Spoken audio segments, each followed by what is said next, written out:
Katanya anu dia sidik jari dia. Padahal seharusnya sidik jari dia yang lebih banyak daripada Ririn. Kalau dia melihat peristiwa itu, nggak mungkin dia duduk di satu tempat aja, ya kan? Itu bercak darah Jadi katanya. memang ada kejanggalan sangatlah, uh, Mr. G. Ya Ya, memang cuma saja kesempatan daripada PA Ririn untuk membuktikan terbatas. Tidak sepanjang ketika kasus itu mungkin pertama dia pegang, ya kan? Dia kan sudah masuk di sidang keberapa itu yang sudah ditentukan sidang hanya sampai sidang kesekian kan. iya. Dan Jadi saya sejak lihat mungkin juga dia kekurangan tim untuk investigasi. Kalau untuk dia sendiri investigasi mungkin terbatas. Dia hanya punya 2 kaki dan 1 badan kan. Mm-mm. Padahal kalau digali sangat banyak itu. Jadi agak terbantu semalam kalau teman-teman juga menonton live-nya satu konten satu teman kita yang anu kan. Dan di situ sangat banyak lah bebas bertanya. Ada Pak RT langsung ya, RT langsung daripada Pak Haji Saroni, Mm-mm. ya kan, menanya konter handphone anaknya Pak Juletni itu. Iya. Nah, menanya orang yang orang yang tinggal di rumah kontrakan. Ya kalau teman-teman udah tahulah, ya kan, untuk itu. Yang paling terkejut lagi ketika Pak RT menyatakan ketika pertama dikatakan bahwa jenazah ditemukan di bawah pohon nangka ataupun mangga, ternyata jenazah ditemukan di gedung Alen. Sarang Walet. Nah, kalau gedung Sarang Walet, bagaimana satu orang mengerjakan, ya kan, atau 2 orang kalau dia bilang sama Joko, Mhm. bisa membuka, kalau Beton. kata orang macam empang itu 4 meter itu empang lah, udah bisa kita bikin ikan situ kan. Katanya dicor itu lantainya. Lantainya Nah, di plester lantainya itu, lantai gedung walet itu. nah bagaimana di plester kalau dia membongkar 2 meter ke dalam, berarti Wah, mereka plester dulu. tambah berat itu. Terkecuali kalau di atas itu, ya mungkin aja lantai bawaan ya. Iya, lantai bawaan. Tapi dia bilang kan dia dia dia gali 2 meter. Hmm. Itu keterangan Polres sih, ya kan, bahwa Iya, Bang kedalamannya Eren. 2 meter. Bang Eren. Oi, Maksudnya Mr. Z itu ada kemarin tuh sempat ada apa video interview TV One sama Bu Emma di re-upload ulang. Ini video udah lama banget, tapi di re-upload ulang baru kemarin sama TV One. Itu Bu Emma cerita sarang walet itu awalnya tanah, tapi nggak ada yang datang waletnya. Habis itu diplester, baru ada walet gitu. Tapi karena udah bertahun-tahun, jadi walet apa plesternya itu ketumpukan kotoran walet kayak tanah gitu. Nah itu ceritanya Bu Emma itu. Tapi itu baru setelah apa wawancara setelah ketemu jenazah itu. oke. Jadi tahun lalu. Berarti kan Iya. itu lantai bawaan kita bilang kan, Ya, ya, lantai sejajar. ya. Ketika dia membongkar itu, berarti dia harus menghancurkan dulu lantai itu kan, lantai semen itu kan. Enggak, mayatnya ditemukan di mana? Di situ, di gedung walet itu.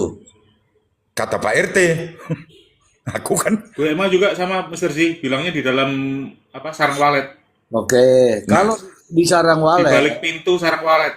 oke, Iya. kalau itu sarang walet, kalau sarang waletnya itu sudah diplester artinya dia menggali yang ukuran yang disebutkan oleh polisi itu, yang katanya berapa meter kali berapa itu, artinya kan dia harus menggali plesteran itu. menghancurkan plesteran dulu, baru dapat tanah dia kan, baru Ya, digalinya. Betul. Iya. itu. Nah, apakah seperti Ya itu mungkin tuh kondisi? palu bogemnya dipakai buat itu juga bisa itu. Ah, Ya, Itu dia. Apakah seperti itu kondisinya? Ini teman-teman yang tahulah. Apakah seperti itu kondisinya bahwa digali sekian dalamnya, kemudian ditutupi, atau hanya diletakkan kemudian ditutupi pasir, gitu. Oke, Ya. tapi keterangan Polres menyatakan bahwa panjangnya 4 meter, lebarnya 1,5 meter, kedalaman 2 meter. Nah, Itu konferensi pers. nah, itu benar apa enggak? Kalau foto Ois, jenazah Ois di dalam, Mister Ji, masuk ke tanah. Oh, Ada tuh foto beredar, fotonya jenazah Ois. Jadi yang beredar tuh, saya nggak tahu ya apakah ada yang lain. Tapi yang saya temukan tuh foto jenazah Ois, itu di foto dia posisinya di dalam tanah. Cuman ya. mukanya di blur. Artinya betul tuh digali. Ya, sesuai keterangan Polres, kenapa percaya kita ke Polres? Bukankah mereka yang menggali, bukan masyarakat? Iya, Iya kan? kalau digali artinya kita lihat nih 2 orang loh ini yang gali. Terus pakai Nonsen lah, aku tanya tukang di sini, udah gila itu 1 hari bisa dikerjakan orang itu kita. nah, nah, Satu ya, hari itu 2 jam. 2 jam atau 3 jam. Nah, Soalnya 2 kan jam Ririn lagi ya. pulang itu terus habis Jumat balik lagi kan. Kalau menurut Ririn ini ya, ya. Oh ya, ya, ya betul bisa. Mbak Ya Yuli. logika ya. Ya kan? Ya. Ririn balik lagi kan. Nah, sementara Ririn balik lagi itu katanya dia udah nggak tahu apa-apa, katanya di belakang udah selesai. Ya nggak tahu dia masuk ke belakang atau enggak ya, ini antara benar atau tidak. Jadi kalau menurut saya harusnya ahli rekayasanya dipanggil ya. Bisa ada ahli rekayasa harusnya dipanggil ini rekayasanya. Aku lihat dari BAP mau ngomong apa lagi kalau bukan rekayasa itu. Justru Ya kan? di Harusnya situlah keraguan aku lah, aku bilang aku dulu lah keraguan aku terhadap keberadaan Prio. Hanya saja kan kita sudah dipampangkan kepada kita bahwa Prio di TKP. Ini ku tengok mainnya Mr. J. Ya, Tapi keberadaan dia di TKP, aku ragu. Akulah dulu. iya. Tapi yang disebarkan bahwa Prio di TKP. Sehingga apapun kata Prio, dibuat bahwa apa yang disampaikan Prio lah yang menjadi pegangan. Karena dia ada di TKP. Tetapi ketika pekerjaan utamanya dia tidak bisa Nah, menyampaikan yang sebenarnya, maka wajarlah aku ragu. Kenapa? Karena Polres sangat jelas mengatakan urutan jenazah yang kami temukan dari atas ke bawah. Ada kalimat dari atas ke bawah. Yang pertama S, ke bawahnya lagi B, ke bawahnya lagi pas Ewis. Dan anak-anak dibuat di samping daripada orang dewasanya. Polres jelas dari atas ke bawah, karena aku menantang, mereka mengatakan itu disejajarkan, sehingga yang ketemu pertama Pak Haji Saroni. Tapi aku lebih memegang apa kalau kata Polres, karena memang Polres yang membongkar itu, karena mereka yang jangan-jangan lupa naruh di yang mana sebenarnya? Kan dua, benarkah dia yang mengerjakan atau dia membaca naskah? Karena dia tidak mengerjakan. Iya kan Mr. J? Kesaksian dia di pengadilan berbanding terbalik dengan fakta yang dia sampaikan. Itu yang ku tengok benang merahnya. Sehingga aku ragu, benarkah dia ada di TKP? Apalagi ada yang mengatakan, benar ya, bahwa dia tidak punya sidik jari.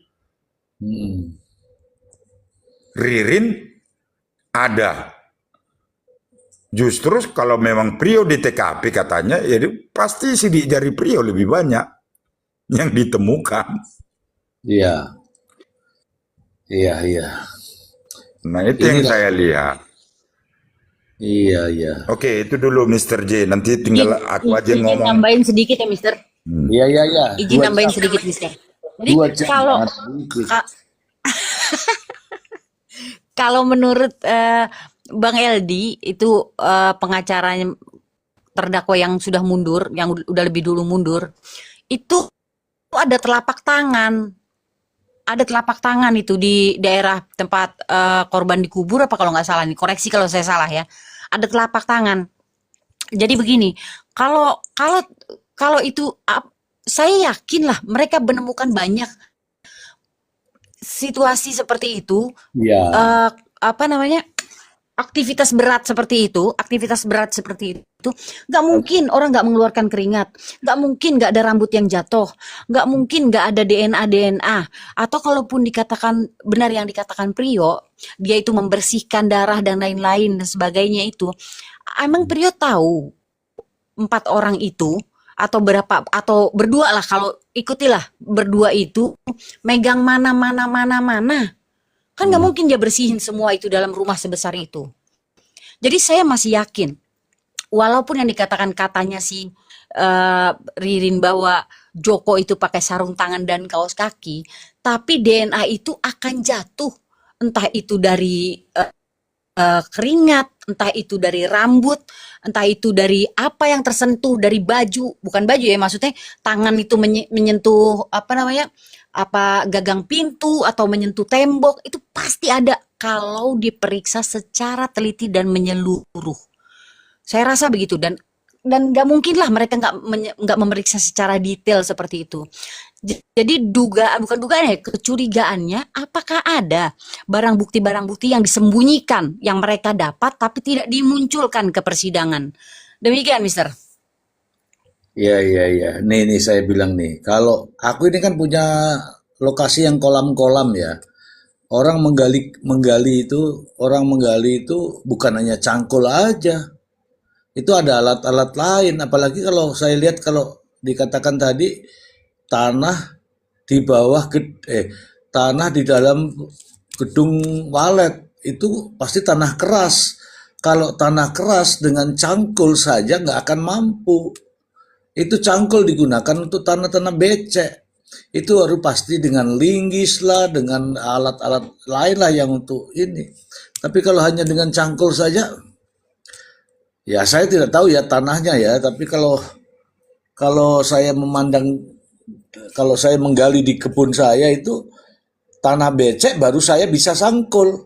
Tapi kalau tanah keras itu saya pakai linggis, kemudian saya menggunakan skop, kemudian tuh pasti kita berkeringat dan keringat kita tuh akan kalau saya ya pasti jatuh-jatuh. Tapi mungkin kalau orang mungkin menganggap sepele itu. Tapi dengan lubang, ukuran berapa kali berapa itu saya nggak tahu ya teman-teman ukurannya itu. Kalau ukuran begitu lebar, wah itu makan waktu yang luar biasa itu teman-teman.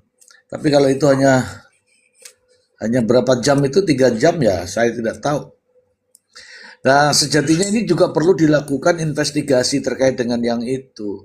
Kemudian untuk menuju aku nggak tahu jarak dari rumah inti ke sarang walet itu ada berapa jaraknya. Nah, kalau mengangkut itu diseret, ditarik dengan terpal, pasti ada bekasnya. Kalau diangkut satu persatu, pasti juga banyak bekas-bekas di antara jalan itu. Tunggu dulu nih, saya baca dulu dari Gancang Heria Sumargo. Infonya panjang 4 meter. Panjang 4 meter, lebar 1,5, kedalaman 2 meter. Apalagi dengan tanah keras itu. Saya tidak tahu ini teman-teman, saya tidak tahu. Yang jelas saya mengatakan dari awal bahwa mungkin teman-teman sepakat semua ya bahwa penuh dengan kejanggalan. Penuh dengan kejanggalan.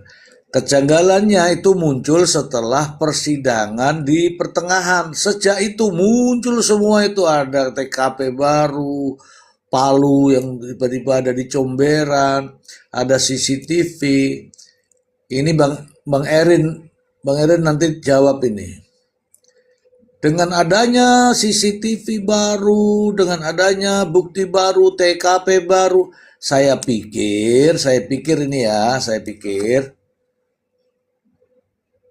permasalahan ini makin terang benderang kok, makin kesini makin makin wow gitu, Bang Eren. Ya kan Bang Eren? Iya, kalau aku lihat Mister J kan belum ada yang bisa ditampilkan JP untuk meyakinkan kita. Kitalah kaum awam sebagai netizen pemerhati peristiwa ini kan. Ya. Untuk meyakinkan bahwa kalau aku bilang mereka berdua sebagai pelaku. Hmm. Oh, iya kan? Hanya berdasarkan keterangan Prio. Iya. Kata Prio. Yang di framing adalah Pak Tony kata Prio, padahal JPU juga berdasarkan kata Prio. Apalagi ketika hakim bertanya, Pak Tony bertanya tentang keyakinan Anda mengatakan itu adalah mayat, kan kata Prio katanya. Artinya yang dikatakan Pak Tony kata Prio, ternyata penyidik juga mengatakan kata Prio, ya kan? Artinya semua memang sekarang berdasarkan kata Prio. Kenapa? Katanya. Dia sudah ditempatkan bahwa dia di TKP. Itu yang kulihat.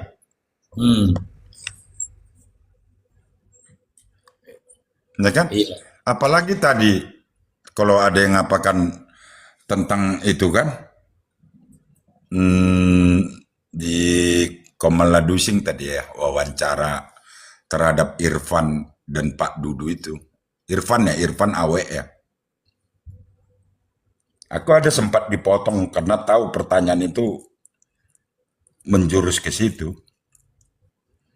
Tapi yang paling pasti aku katakan kepada Irfan, memang di hari Kamis itu, Irfan katakan dia datang ketika mereka duduk, mau ke rumah berjumpa, Prio dan Ririn datang jam 9 malam. Prio dan Ririn. Itu benar. Itu keterangan Irfan. Iya, Kalau Irfan tadi Kamis, aku agak... Jumat itu, Bang Iren. Hah? Kamis, Jumat itu. Jumat Jumat itu. Jumat tadi ditanya direvisi lagi. Oh, Jumat ya? Makanya Jumat. Tanggal 29. Dan di situ Ririn mengatakan mau ke Tangerang ke tempat mbahnya untuk membantu ternak ayam. Nah, jam 10 mereka berangkat sama Prio. Ya kan? Cuma aku tegaskan, ada nggak mereka bawa tas atau apapun? Nggak ada. Aku mau memastikan Palu itu di mana? Apakah dari rumah Ririn? Begitu tidak ada, berarti adalah tempat orang ini mengambil Palu. Karena kalau Palu itu mungkin kalau dashboard yang di bawah tempat duduk itu nggak mungkin kan bisa masuk. Tapi nggak tahu lah kalau jenis motornya itu sepeda motornya bisa masuk barang seperti itu. Tapi kan tidak, saya tanya ada bawa enggak? Karena aku menyambarnya kalau memang benar ke Tangerang, berarti mereka bawa persiapan salin kan, baju-baju ganti. Nah, tapi itu dia bilang, iya mereka berangkat mau izin dulu ke ibunya. Itu keterangan. Tapi ketika nanya tentang Evan tadi, Evan bawa spesialis. Oh, ada yang ku kejar. Kenapa Evan bisa menerima hanya WA Pak Budi? Apakah Pak Budi sudah sering menggadekan? Langsung dipotong.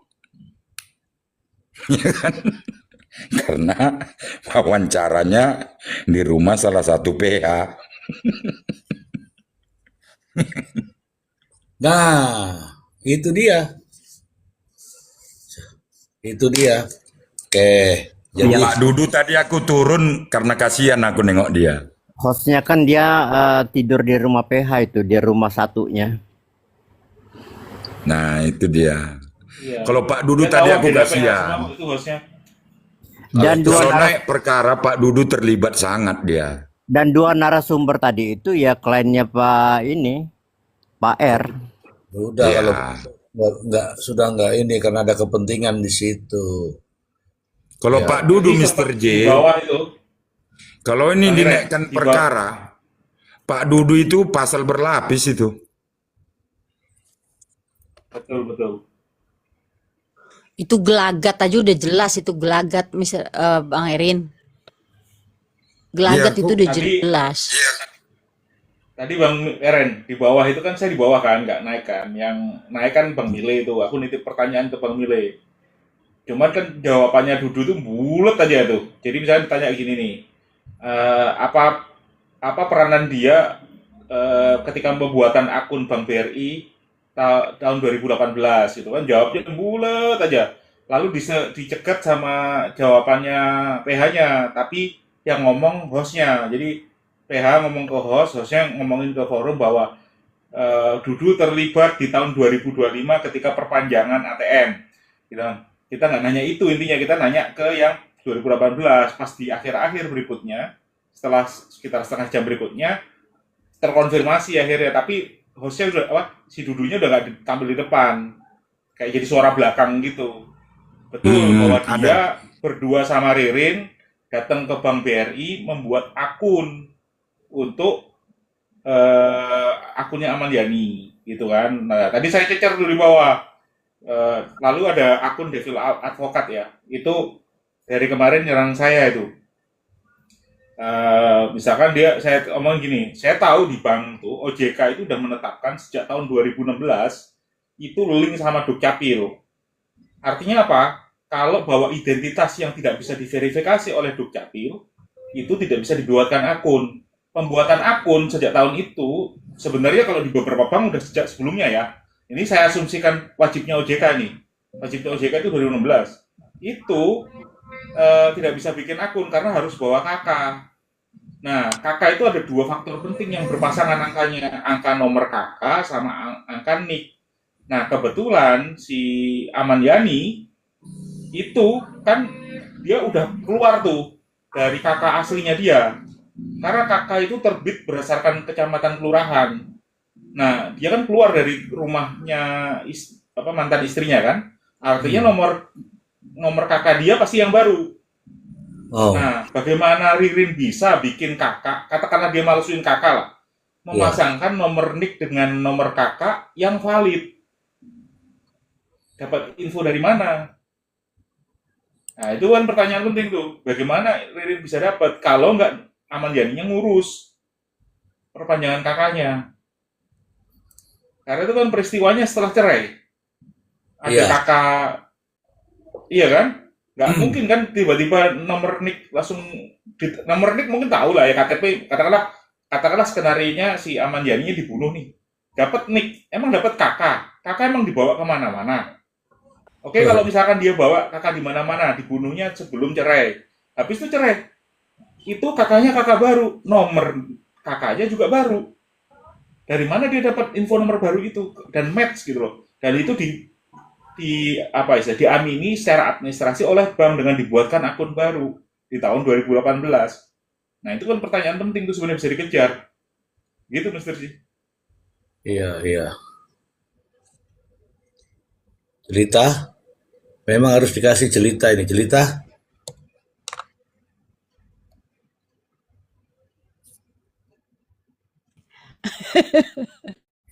ini sudah mau tutup dia ini. Tutup toko ini. Enggak, Anda aman-aman, Mister. enggak Ya, bersalah. Mister. Iya, aman.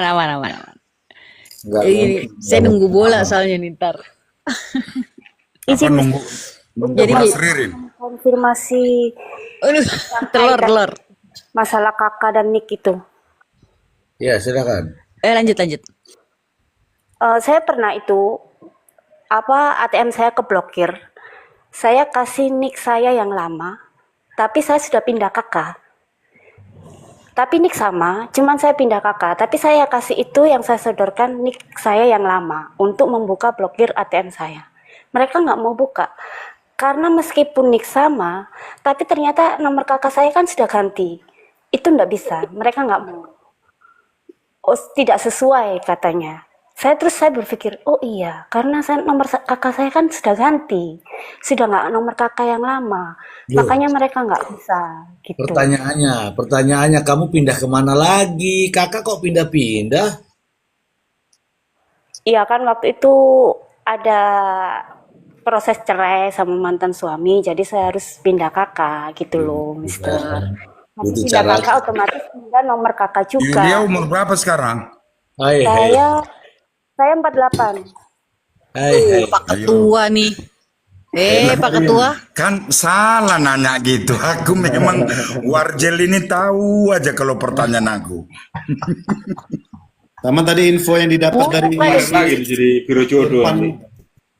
info yang dapat Jadi dari kalau ini dinaikkan kasus, ini akan terungkap memang konspirasi. Kenapa? Tadi aku kasihan Konspirasi dengan memang Pak jelas Ibu. semua akan terungkap. 4 orang akan ditangkap.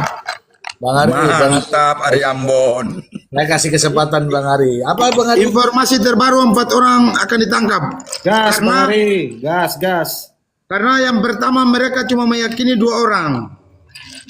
Malam ini meyakini 3 orang. Malam ini pun 4 orang. Tinggal sedikit lagi semua akan ditangkap. Oke? Mantap. Gas.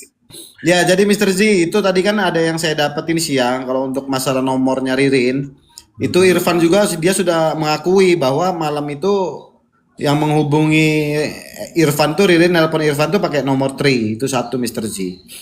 Tuh, terkonfirmasi. Ya, kalau masalah untuk yang katanya bikin KTP itu kan sudah dijelaskan sih sebetulnya sama Pak Tony. Sekarang gini aja deh. Kalau untuk pengambilan dana pensiun, saya mau tanya deh buat teman-teman pengacara. Kira-kira mau nggak kalau sudah prosedurnya melanggar hukum? Saya akan jawab Bang Ari Porong. Itu mah cuma fenomena atau intrik aja. Nggak sampai ke Iya. sana yang kita bahas ini. Kita tinggalkan namanya persoalan duit. Kita tinggalkan masalah duit, kita tinggalkan masalah KTP, kita tinggalkan masalah pelarian. Bang Ari. Kita bicara sekarang terkait pembunuhan. Bang Ari, kalau kita bahas yang 4 orang itu, ini nongol semua buzzer nih Bang Ari. Jadi Dengar dulu, emang udah nongol. Semua teman-teman, hampir semua kanal menyatakan bahwa cuma 2 orang. Tetapi dengan perkembangan sudah menjadi 4 orang. saya ini nahan-nahan udah lama Bang Ari, makanya saya nyari-nyari Komal yang Bang yang Ari kira-kira- inisial. Terus lagi inisial ditambah lagi, ada dukungan yang paling akurat adalah akurat nih. Ini goyang rumah Mr. Z nanti ini. Ada 4 orang yang datang ke keluarga almarhum Haji Saroni, iya kan, mau ambil warisannya, mau kuasai warisannya. Di tepi jurang ini Mr. J. Dan ini sudah jelas, Jadi gini, sudah jelas ini kasus adalah kalau saya curiga dari awal saya bilang bahwa ini sudah terprogram by design. Kenapa? Kenapa sampai mereka ini mau ambil asetnya Pak Haji Saroni? Kemungkinan ada kaitannya dengan kaitannya dengan Haji Saroni. Kaitannya dengan Ahmad Yani. Jadi jelas. Sekarang ini mereka sudah mulai terungkap. Karena begini, ancaman boleh berat, tapi jaksa ini nggak bodoh. Dia mengancam dengan hukuman berat, tapi dia munculkan sesuatu yang tidak menjamin pasal itu loh yang akan terwujud untuk kedua orang ini. Jadi jelas. Oke? Jadi semua udah paham? Mereka semua akan terungkap. Kalau tadi Terus? ini kita Bang Ari, kalau kita ini ngikut tadi dengan awal tadi Mr. G baru mulai ya. Ini penonton bisa 500 ini Bang Ari. Bisa lebih ini. Makanya gini, Bang kalau Ari. kita, kenapa saya bilang by desainnya begini. Jaksa mengancam dengan pasal berat, tetapi jaksa juga tidak mampu Ya kan? Hari ini bukti-bukti semua masih kalau menurut undang-undang atau hukum kan tidak terpenuhi. Jadi artinya apa? Ini semua akan muncul. Ya kalau semua akan terbongkar, maka itu akan terjawab. Poin terpenting, Ahmad Yani masih hidup. Oke. Kalau dari narasinya Bang Ari Ambon nih Mister Ya. saya jadi curiganya begini. Kemungkinan ya kejahatan ini atau pembunuhan ini dilakukan secara beramai-ramai dengan orang yang memiliki kepentingan berbeda-beda. Artinya ada beberapa motif kalau begitu. Kalau ngikutin Bang Ari ini, ada motif, ada Iya, yang motif harus motifnya begini, berbeda-beda gitu. harus mengikuti saya. Iya kan? Karena kemauan saya itu supaya semua itu ditangkap, kasus ini terang benerang. Tunggu dulu. Kalau Ya. kalian ikut yang lain, maka kalian mau hanya hukuman mati kepada 2 orang ini. Ya. Kasus akan jadi gelap. Makanya ikuti saya. Ikutin kecurigaan saya, ikuti asumsi liar saya. Karena bukti-bukti di pengadilan sudah jelas tidak valid. Sehingga yatim sudah tidak percaya lagi apa yang disajikan di ruang persidangan. Oke. Oke. Silakan sekarang Jelita. Biar nggak tabrakan Jelita. Gantian. Siap. Ya gini Mister, ini kan udah masuk ke 4 orang. Ini saya kayaknya agak mundur lagi sedikit ya Mister. Di BAP yang Mister bacakan tadi ya disebutnya palu itu palu stainless gitu ya Mister ya. Palu stainless ya Mister ya. Stainless. Yang dipakai gitu kan. Bukan stainless. Jelita, pipa stainless, pipa. Oh di dakwaan pipa. Ya Mister. Pipa stainless, pipa. Tunggu dulu. Kalau di dakwaan, palu. Kalau di dakwaan ya. Tapi kalau di konferensi pers, pipa. Oke. Ya. Oke, kita ikut dakwaan nih Mister ya. Ya. Karena ini kan fakta persidangan yang diambil ya. Kalau aku bilangnya dari dakwaan. Oke. Dakwaannya itu palu. Jadi dua-duanya itu saling Palu stainless ya Mister, palu. Hah? Di dakwaan kan dibilang tadi palu stainless ya. Pipa besi. Iya Bang Ari. Bang Bang Ari. Di dakwaan Pipa besi itu palu. di Kepreskon. Ini dakwaan. Di BAP. Lalu kemudian Mister, ya nanti soal pipa besi atau itu nanti kita bahas lagi ya Bang Ari. Sekarang ini kita ikut di dakwaan dulu. Yang saya mau jelaskan ini di dakwaan dulu. Nah sementara di dakwaan dikatakan palu stainless gitu kan. Palu stainless. Lalu kemudian kalau yang kita lihat itu yang datang, yang barang bukti selundupan itu, barang bukti siluman itu bentuknya kayak cor-coran itu, bukan stainless itu, kayak cor-coran gagangnya. Begitu nggak Mister? Atau saya koreksi kalau saya salah ya? Mbak Jelita, yang datang itu mereka main film dan itu tidak diterima oleh hakim. Tapi hakim tidak mau tolak. Kenapa? Karena itu tidak ada di berita acara. Gitu aja deh. Paham Bang Ari. Paham. Dengerin dulu. Jadi Saya belum walaupun nyampe 1000 ke bukti ujungnya. yang mereka hadirkan tidak ada di berita acara, hakim tidak pakai. Bang Ari buat Selesai. kopi dulu Bang Ari. Buat kopi dulu. Aku tidur nih Bang Ari, aku tidur nih. Ini sengaja Belum sampai. Ini baru. Assalamualaikum warahmatullahi wabarakatuh. Selamat malam semuanya. Waalaikumsalam warahmatullahi wabarakatuh. Lanjut. Ini sengaja saya kasih Jelita itu supaya Jelita nggak tidur. Nanti kalau orang dikasih, dia itu mendengarkan, akhirnya tidur. Silakan Jelita. Baik, ini saudara agak mundur sedikit deh. Ini kan mau mengungkap Ririn itu sebagai pelakunya ya. Dan sementara kita sulit kan mengkaitkan barang bukti ini. Karena barang bukti yang katanya palu itu kan udah terendam di got ya. Walaupun itu ternyata udah ada dibersihin berapa bulan sekali gitu kan gotnya itu kan.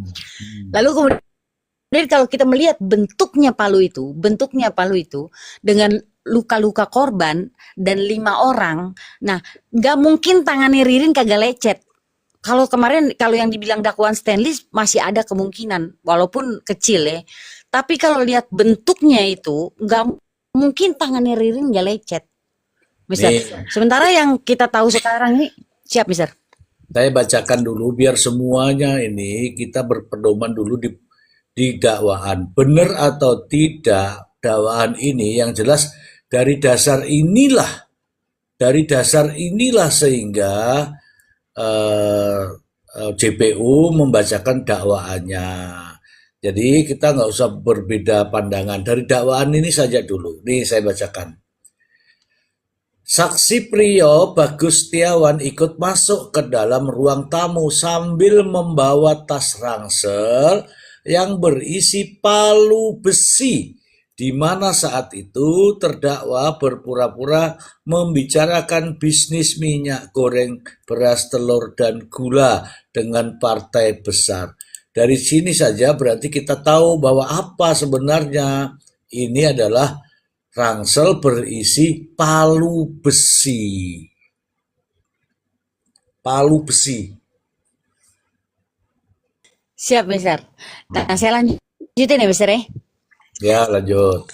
Jadi dengan aktivitas yang menggunakan palu yang bentuknya seperti itu kan bukan rata kan jadinya kan kalau kita lihat begitu kan.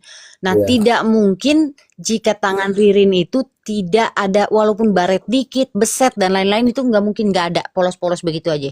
Karena ini kan yang dipukul kan apalagi kalau kita melihat luka-luka dari Haji Sahroni yang begitu dahsyat lah dibandingin sama yang lain.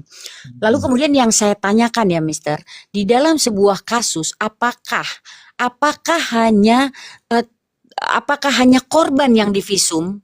Apakah seorang terdakwa tidak divisum untuk melihat adanya luka-luka yang memiliki korelasi dengan aktivitasnya atau aktivitas pembunuhannya itu, Mister? Itu pertanyaan saya, Mister.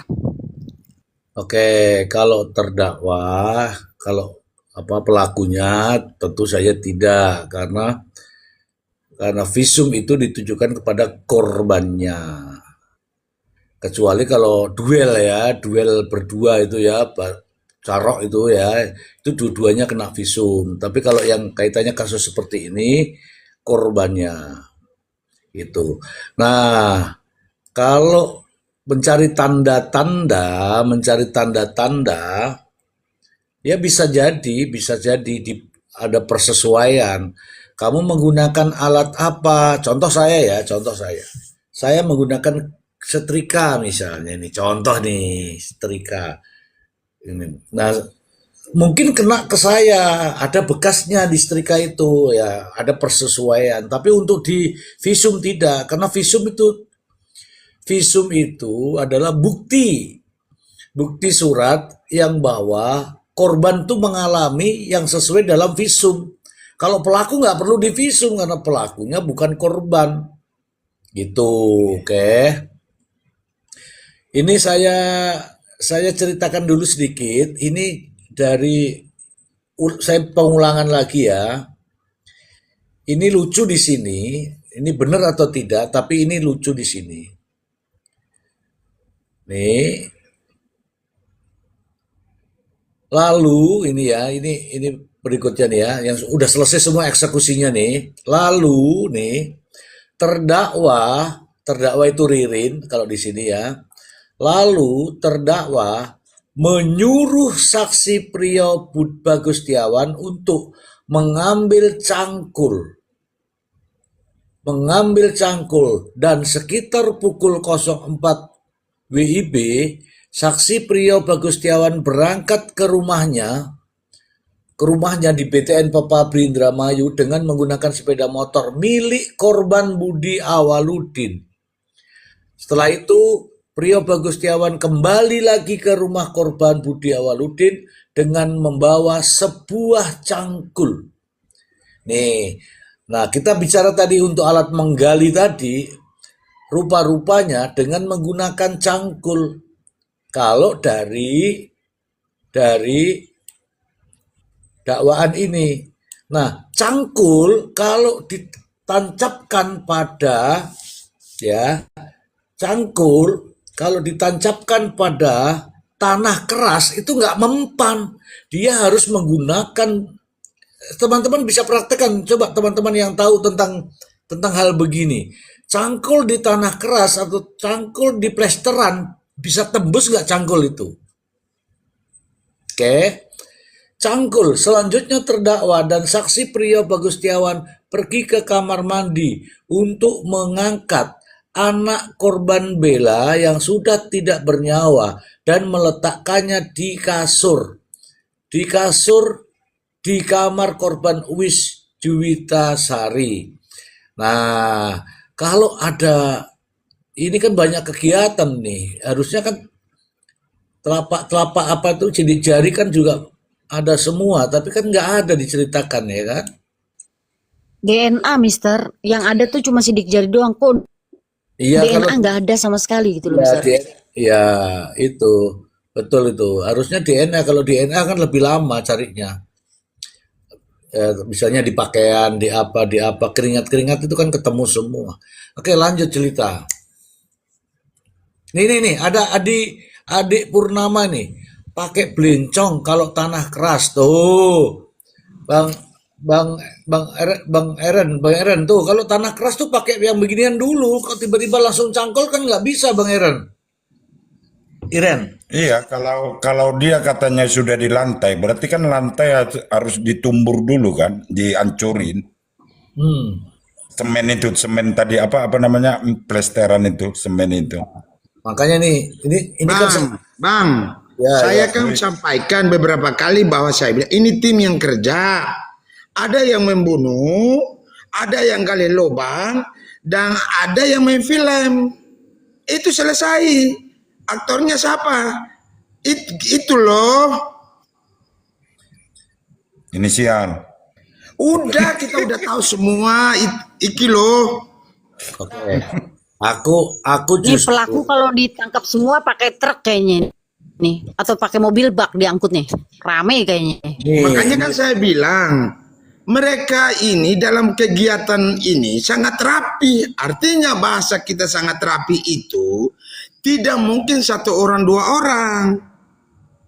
Habis membunuh, membersihkan darah, berkas-berkas semua menghilangkan. Itu makan waktu. Belum gali lubang, belum manggul, belum angkat, belum dimandiin, belum ganti baju. Tidak cukup. Oke. Ini ada keterangan di sini. Ini keterangan di sini jadi Cak Samin. Cangkul tidak mempan. Justru mental itu kalau cangkul itu. Ini teman-teman. Bulldozer bang. Bulldozer tuh kawan-kawan. Saya justru ada keterangan dari Bang Ai kemarin. Justru karena ada luka yang sangat berbeda. Yaitu yang terjadi pada siapa Bang Ai? Haji Saroni ya Bang Ai ya? Coba ceritakan Bang Ai.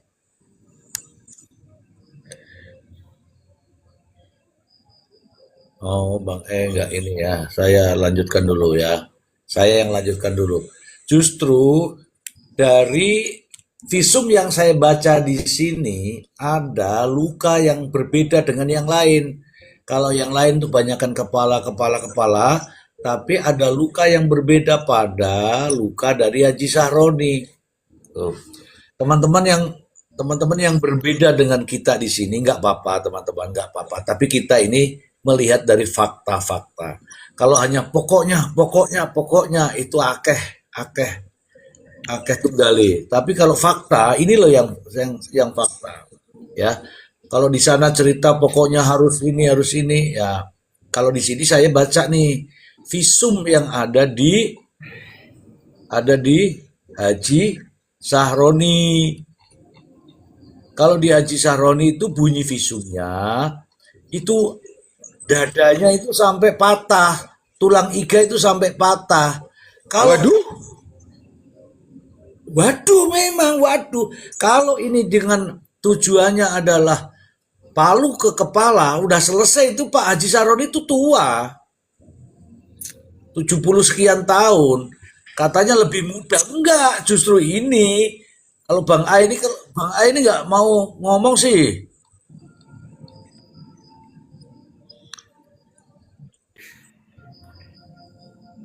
Sorry nih, Oh, lagi tidur dibeliin Bang apa? A, pantesan. Mr. Ji mau tanya Mr. Ji, apakah Coba Bang foto-foto A, luka itu luka ada yang nggak? Foto-foto luka itu, ya, foto-foto luka itu ada nggak? Foto nggak ada, Bang saya Ari pastikan Ambon. ada Adanya kalau visum. tunggu dulu. Ya, adanya Tunggu di dulu, tunggu visum dulu. kayaknya itu di BAP itu jatuhnya. Dipastikan ada kalau di kepolisian sana. Di sana ada, tapi kalau yang ada di sini nggak ada. Ya, Yang di sini nggak Berarti ada. kalau di publik ini tidak kan ada. kita curiga ini by design karena seharusnya foto luka-luka pun diserahkan kepada Ini saya jaksa. bacakan ya, saya bacakan aja. Saya bacakan saja.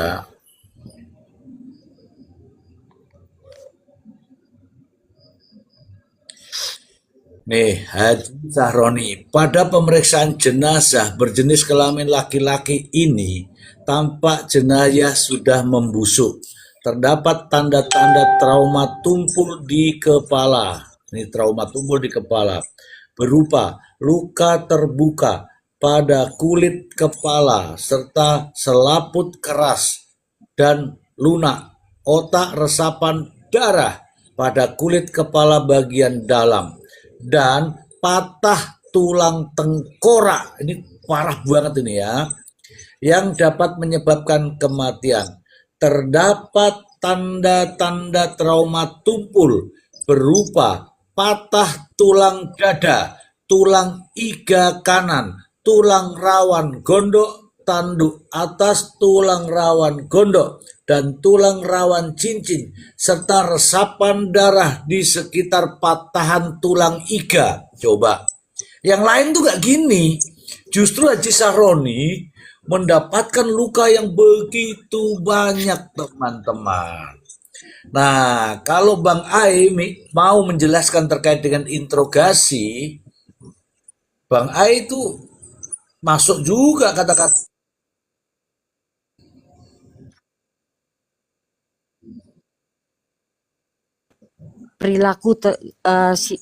Perlakuan terhadap Pak Haji Sahroni ini, Mister.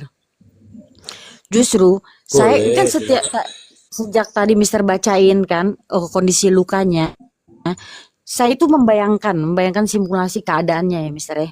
Ya ini kan baru bayangan ya, baru imajinasi saya ini, baru imajinasi saya. Sepertinya dia relate dengan apa yang dikatakan Priyo, Mister. Karena pertama, kalau mau dibilang Haji Sahroni itu adalah poin atau tujuan utamanya, kalau kita mengikuti apa yang dikatakan Priyo sebelum mencabut persidangan, itu yang meninggal duluan bukan Haji Sahroni, tetapi yang meninggal duluan adalah Budi yang diserang. Lalu kenapa Haji Sahroni begitu hebat dan begitu dahsyat, dan terlihat sekali pukulan dengan begitu tuh menggunakan emosional yang tinggi. Dari emosional yang tinggi, sepertinya nih Mister ya, ini sekali lagi baru dugaan.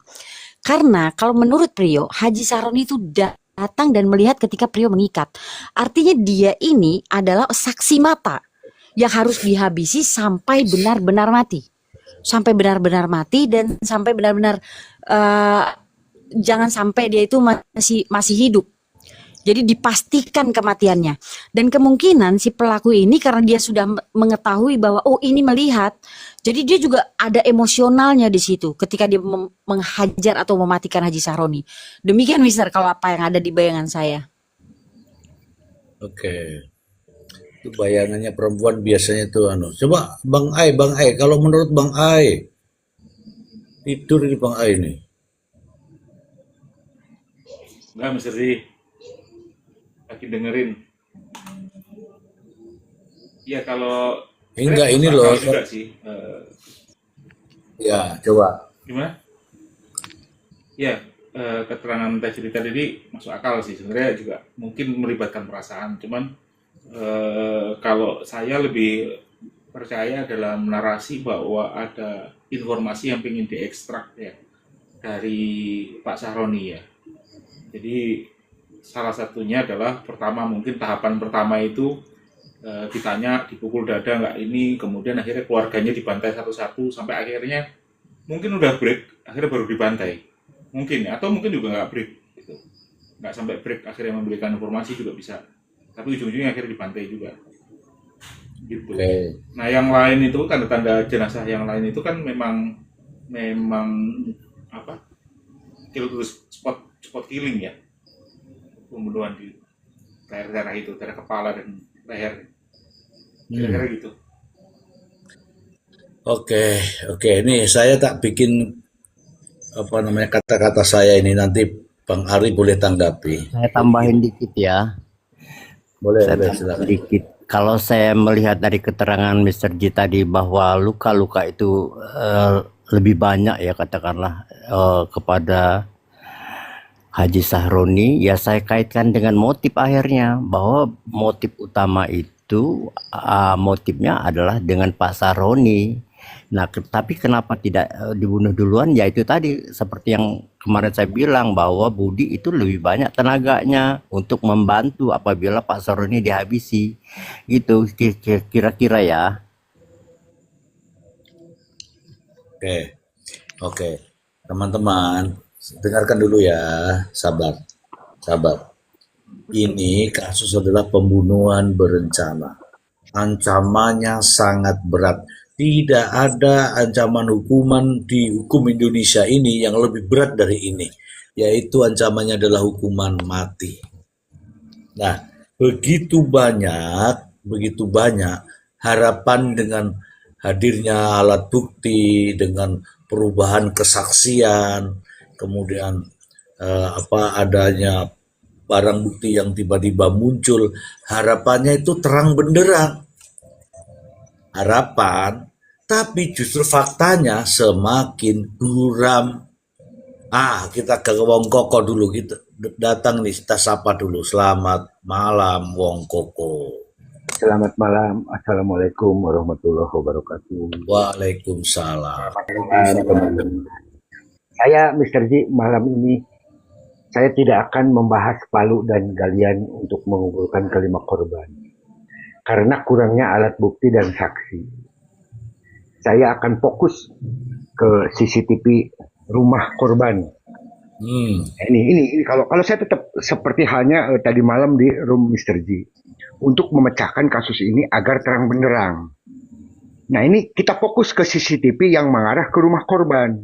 Jangan dulu lari ke yang lain-lain, misalnya ke CCTV toko, ke Palu, ke penggalian untuk 5 korban. Nah, pantau itu terus CCTV yang mengarah ke rumah korban dari malam kejadian. Lalu nanti paginya, sorenya, siang, sore, malamnya lagi kalau bisa pantau selama 3 hari 3 malam. Disitulah kasus ini akan terang benderang kalau menurut saya. Apakah itu ada orang keterlibatan orang lebih dari 2 orang, bakal ketahuan. Karena CCTV tidak bisa dibohongi. Beda dengan orang. Kalau orang dijadikan saksi, bisa aja berbohong. Bisa aja lupa. Tetapi kalau CCTV, apa yang ditangkap, itulah yang dia cerita. Jadi biarkan CCTV yang cerita, kalau menurut saya. Tapi kalau kita bahas Palu, bahas kuburan, sementara CCTV yang mengarah ke rumah kita abaikan, bingung nanti ini jadi akan Bang Koko, apa ya? saya mau nanya dulu sama Bang Koko sebelum Bang Koko mau nanya itu ya. Kalau CCTV semua sisanya yang di depan itu udah hilang kayak gimana, Bang? Itu kan ada, Bang. Jadi CCTV itu yang mengarah ke rumah korban itu kan ada. Ada. Ya, Jadi tapi kita kalau jangan sudah dihilangkan, sudah dihapus gimana? Nah, itu saya rasa tidak mungkin, Bang. Nah, makanya mau minta gimana lagi kemauan Bang Koko. Sisanya dengerin dulu saya nih Bang Koko. Ya. Sisa CCTV itu hanya tinggal di pukul 21 sampai dengan 00.24. Lompat lagi di pukul 05.01. Sisanya nggak ada, Bang Koko. Kalau ada itu mah udah dari awal pasti polisi sudah ngeluarin karena sudah dihapus. Makanya tidak diterima sama ahli digital forensik. Iya, karena sudah tidak utuh, Bang. Betul. Jadi nanti ketika ada CCTV toko, nah lihat jam berapa. Lalu nanti akurkan lagi dengan CCTV yang mengarah ke rumah. Kan begitu. Wong Koko semua sudah terlewati yang Wong Koko ngomong ini, semua sudah terlewati. Makanya dengan adanya CCTV yang tidak akurat, hakim sudah tidak percaya, mereka hadirkan lagi bukti-bukti yang lain. Jadi mereka berdua ini, insya Allah kalau nggak ada halangan, hukuman ringan atau bebas. Iya, nah itu makanya kenapa itu CCTV itu bisa hilang gitu loh. Sedangkan itu satu-satunya untuk mengungkap kasus ini agar terang benderang, kan begitu. Karena di satu sisi Ririn menyatakan ada keterlibatan orang lain. Beliau mengakunya hanya 2 orang yang terakhir ini. Ini nanti kalau tidak ada bukti CCTV, ini kedua orang ini nanti sama-sama alibinya kuat gitu loh. Karena minimnya alat bukti dan minimnya saksi. Maka satu-satunya CCTV itulah yang harus bicara gitu loh. Itu. Jadi nanti ketahuan ini, oh ini ternyata pengakuan Ririn. CCTV-nya lagi nggak bisa ngomong. Nah ini kalau menurut saya loh ya, justru CCTV itu coba diungkap sedetail-detailnya CCTV yang mengarah ke rumah. Gak mungkin hilang. Jangan kalau kita Wong bilang tadi loh, udah hilang, udah nggak ada, kayak mau mana? Udah nggak ada, udah dilewatin. Gitu. Antum bahas Sisanya barang kayak yang gitu nggak ada. Sisanya udah nggak ada lagi, apa yang mau kita liatin gitu loh. Iya, gini dia Wong Koko. Ya.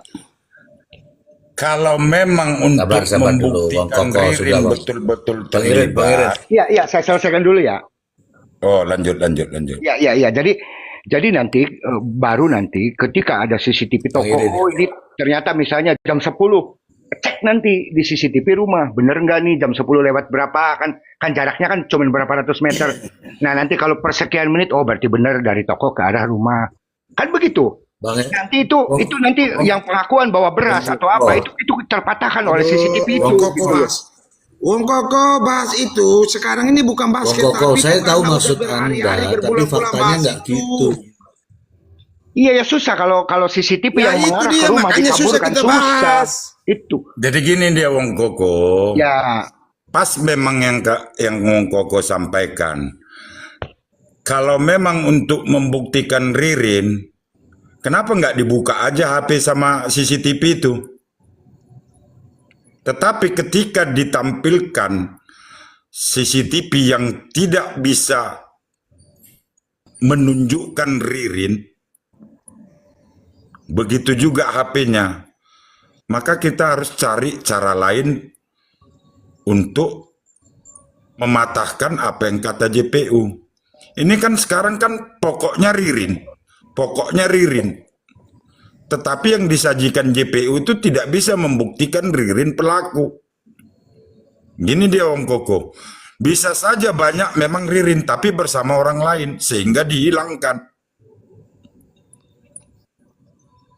Bukankah kata teman tadi jam sekian sampai jam 00, jam 5.01 lompat. Bisa saja dari jam 0 sekian sampai jam 5.01 itu memang ada keluar masuk, Ririn ada, tapi bersama orang lain sehingga tidak ditunjukkan. Nah itu, jadi nanti balik lagi ke penyidik, ada apa nih? Kok bisa terpotong-potong, kan begitu? Nah, ketika sekarang kita lihat bahwa Maksud saya CCTV begitu. tidak sesuai dengan harapan masyarakat agar ditunjukkan, memang something wrong. Tanda tanya, question mark kita tanda tanya. Kenapa? Karena akan menunjukkan adanya orang lain. Sehingga dipotong itu. Nah berarti kan ada yang tidak beres, kan? Kalau begitu caranya. Memang Ya, tidak memang kan beres, kita Wong bilang Koko. tidak beres, Wong Koko. Memang tidak beres. Kan memang kita kan sudah nyatakan tidak beres. Jadi room Jadi ini Wong membahas Koko kalau mengharapkan ketidakberesan. CCTV seperti itu, kalau tidak disajikan, maka itulah jawabannya Wong Koko itu. Jadi harus liar bahas kasus ini Wong Koko, nggak bisa lurus-lurus saja. Harus asumsi liar sama Nah, logika maksudnya ngawur JPU bahas ini. itu harus mengejar CCTV yang mengarah ke rumah korban. Makanya saya bilang Wong Koko, kita Ya. demo jaksa penuntut umum, kita jaksa dan jaksa peneliti, kita demo aja. Itu kalau Jadi kalau Wong ingin Koko, kuncinya Sepakat kan sudah tidak kita demo dilempar. jaksa peneliti sama jaksa penuntut umum? Kuncinya nanti- kan sudah dilempar hakim, menunjukkan hakim ragu. Apa yang dia suruh kepada jaksa? Adakah CCTV yang menunjukkan Budi ada di toko?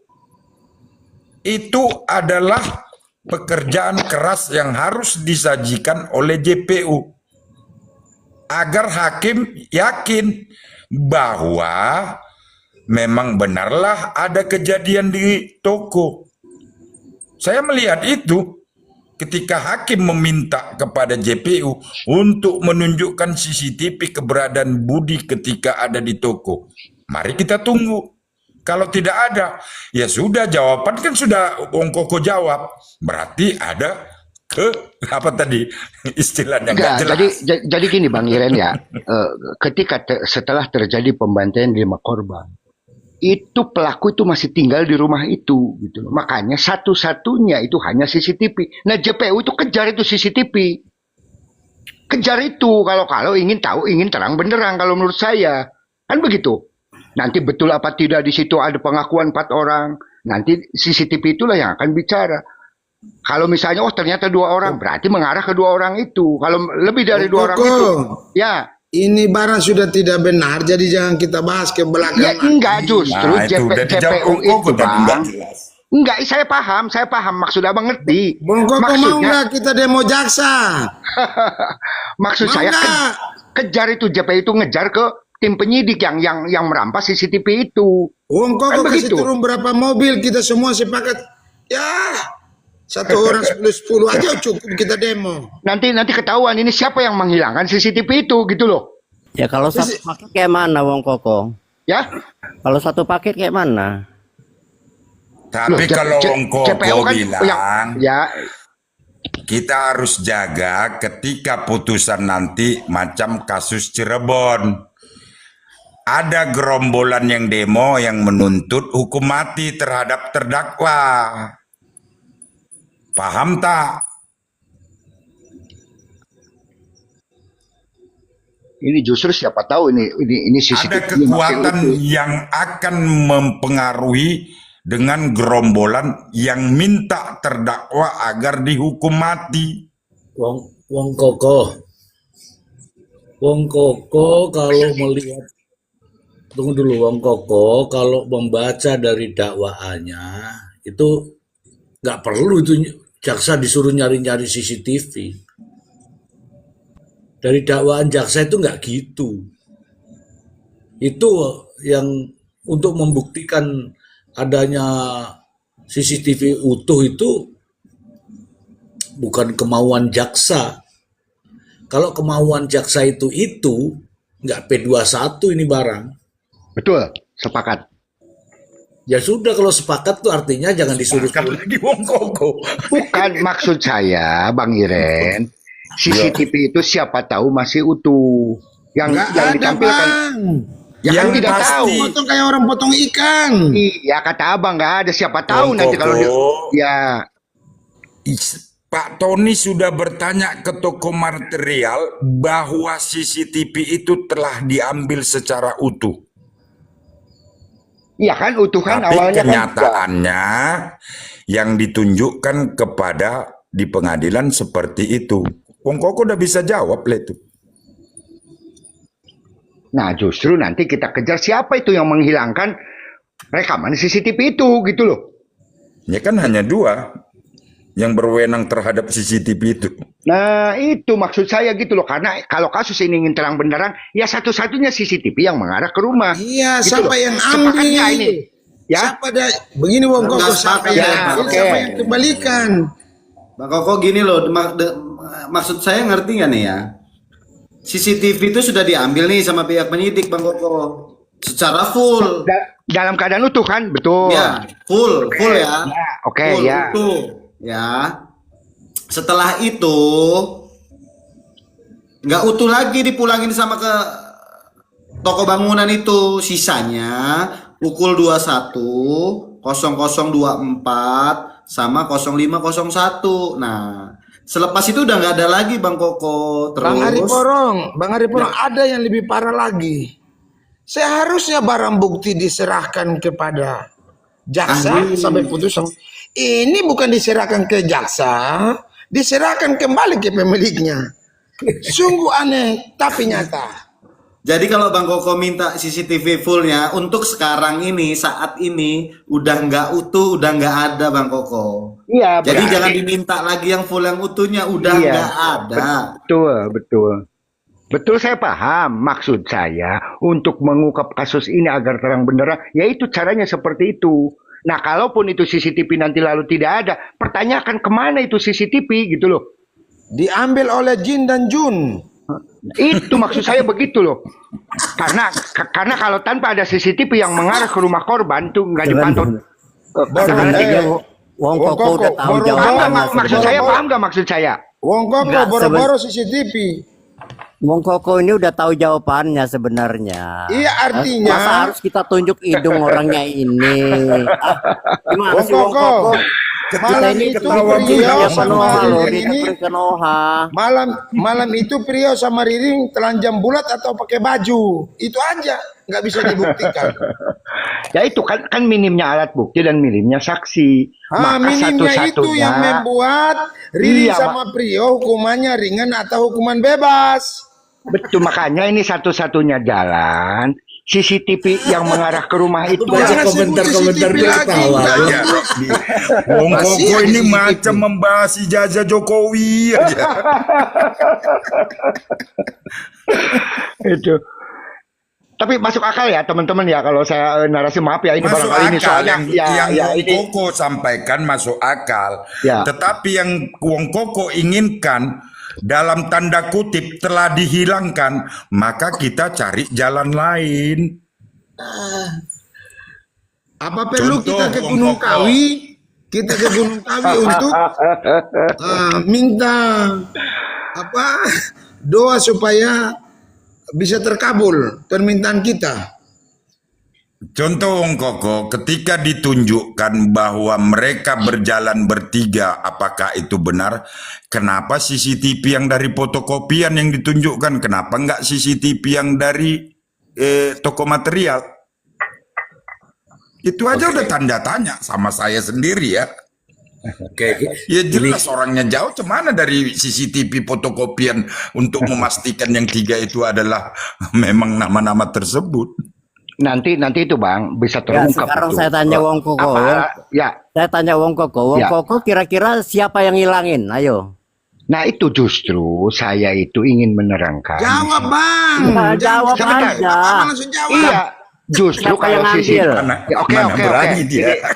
Mana berani Wong Iya, Koko? iya kan tadi saya bilang siapa yang mengambil, kan posisi kan utuh kan? Kan balik nanya, saya tanya Wong Koko, siapa Iya. yang ngambil kira? Betul, makanya tadi juga saya di sini. Nah itu siapa yang ambil Nggak berani ketika jawab. CCTV bukan nggak berani jawab Bang. Itu yang ngambil siapa? Lalu kenapa bisa dipotong-potong? Nah justru pertanyaan itu ada apa dengan CCTV yang dipotong-potong? Kita mengarahnya ke CCTV. Jangan Ya ke Palu, pertanyaan jangan ke kopi pahit. Koko. Itu kira-kira siapa Bang yang Koko. Jadi nih ya, saya Menurut bantu Wong jawab nih Koko. Bang Kopi Pahit ya. Menurut Bang Erin Wong semuanya Koko, ya. menurut Nih. Wong Koko siapa yang ngambil? Udah Udah jawab Bang Kopi aja. Pahit, saya bantu jawab ya. Saya bantu ya jawab Polres ini. Bang, Polres Indramayu Bang. Ya, Bang Koko, ini kasus judulnya kasus potong-potong Bang Koko. Palu dipotong, CCTV dipotong. Yang motong, yang ambil CCTV itu haknya siapa, kewajibannya siapa itu Nah Bang Koko. justru kita kejar itu ke situ. Iya, yang muka Karena kita jelas ingin siapa terang Bang benderang. Koko? Kan Wong begitu, Koko lagi Bang. di mana nih? Di rumah. Di rumah Bang, di rumah. Bang Koko, Ya, silakan. tengok-tengok jalan raya, siapa tahu Apanja berhenti. Jangan, Julia. Stop dulu. Kita hargai ini ada wanita nih. Oke, Wong Koko mungkin bisa ngopi dulu lah. Julia, kenapa ini di Wong Koko nanya-nanya itu, Julia? Selamat malam semuanya. Wong Koko semangat banget nih soal CCTV ya. Gini Mr. Sia, kalau kita merujuk pada fakta persidangan itu kan banyak sekali keraguan-keraguan, kejanggalan-kejanggalan, dan kayaknya kita nggak menemukan benang merahnya di situ. Tapi kalau kita beralih ke isu-isu liar di netizen-netizen itu yang beredar itu kan, kayaknya kalau kita menuruti cerita-cerita mereka terkait kredit fiktif, terkait Bank BJB, terkait BPR Karya Remaja yang pernah di-spill sama Bang Feven itu, kita dapat benang merahnya. kayak apa, ada isu itu pernah saya dengar. Katanya Budi Awaludin sama Pak Saroni itu saksi kunci atas laporan BPR Karya Remaja Jogja yang menuntut BPR Karya Remaja Indramayu yang sekarang dibekukan itu. Terkait laporan itu, mereka berdua itu saksi kuncinya. Kan Hore, mulai. Hore, mulai. Berikan ini Lanjut. sekalian tepi jurang. itu kan kredit yang harus dicairkan menurut sesuai aturan OJK kan 2 miliar. Tapi BPR Karya Remaja Indramayu mencairkannya 6 miliar. Nah, itu yang jadi tuntutan BPR Karya Remaja Jogja. Dan itu yang menjadi alasan kenapa BPR Karya Remaja Indramayu dibekukan. 2023, BPR Karya Remaja